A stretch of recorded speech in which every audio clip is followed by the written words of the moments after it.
अस्सलाम वालेकुम नाज़रीन, आप देख रहे हैं यू पंजाब और मैं हूं आपका होस्ट आसिफ खम्बो। एक वाक़या 9 माह कबल थाना बी डिवीज़न में पेश आया, जहां पर 4 बच्चों को दिन दिहाड़े अगवा किया गया और मुख्तलिफ मकामात पर ये जो बच्चे अगवाकार जो गैंग है उनको ना सिर्फ फ़रोख्त किया गया बल्कि तशद्दुद भी किया गया और घरेलू काम भी लिए गए। सबसे पहले तो सर हमारी जानब से अप्रिशिएट आपको करते हैं कि बहुत मुश्किल काम होता है ब्लाइंड जो इस तरह का अगवाकार है उनको पकड़ना, तो किस तरह आपने ये सारा जो है वो मामला टैकल किया और किस तरह ये सारा अगवाकार जो ग्रोह है उनको पकड़ा? जी, ये बिल्कुल ये बच्चे थे, बहुत छोटी उम्र के थे, 12 साल के और उसके बाद 7 साल से 12 साल के दरमियान 4 बच्चे थे ये।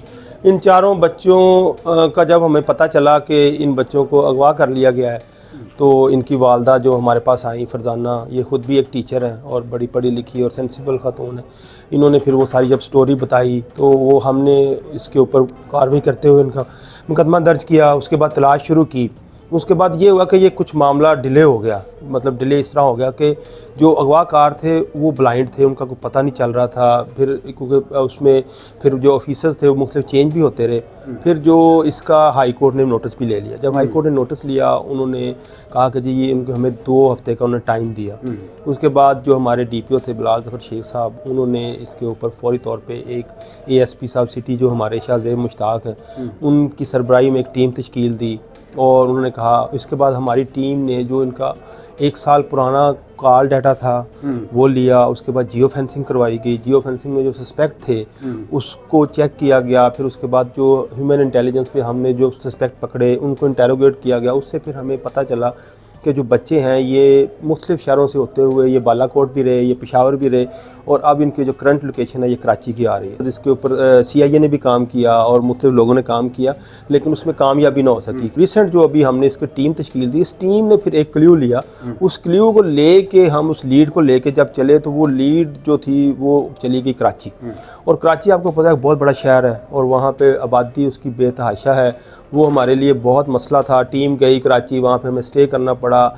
जो नंबर था हमारे पास सस्पेक्ट का, उस नंबर को चेक किया वो लेकिन किसी और पर चल रहा था। उसके बाद हमारे लिए 2.5-3 करोड़ के शहर में बंदों को, बच्चों को ढूंढना उनको बड़ा मुश्किल था, टास्क था। लेकिन हमारी टीम ने हिम्मत नहीं हारी, वो लगे रहे। हमने वहाँ पे ह्यूमन इंटेलिजेंस को इस्तेमाल किया, हमने वहाँ पे CDR डाटा में जो सस्पेक्ट थे उनको इंटेरोगेट किया, क्लोज कॉन्टैक्ट्स को देखा।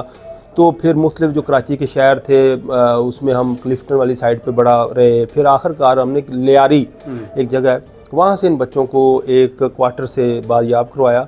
उस वक्त इन बच्चों की हालत बहुत बुरी थी। इनके मतलब उस वक्त क्योंकि इनको प्रॉपर ना तो कोई खाना दिया जाता था ना इनके कपड़े की हालत बहुत ख़राब थी। फिर हमने इनको जहाँ बाजियाब करवाया फिर हम इनको वहाँ से लेके आए।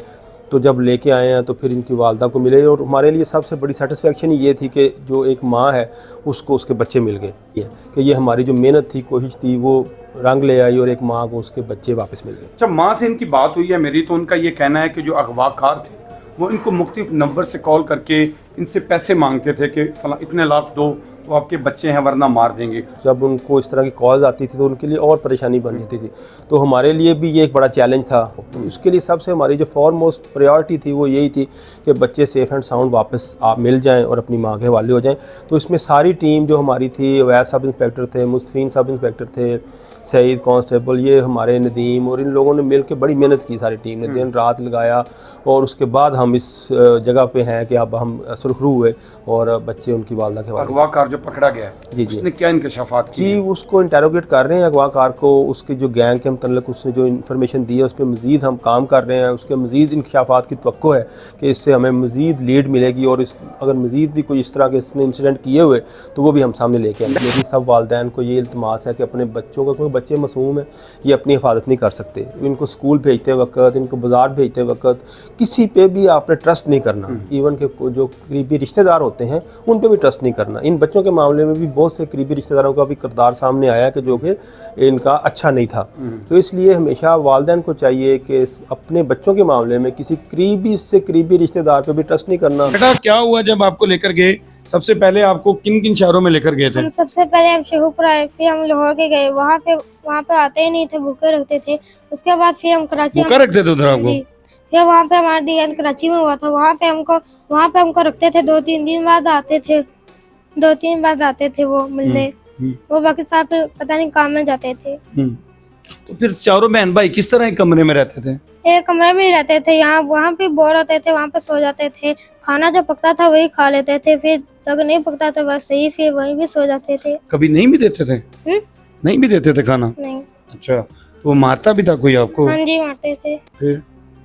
फिर बहनों को किस तरह आपने संभाला? सबसे बड़े अब भाई हो तो किस तरह बहनों को आपने तसल्ली दी?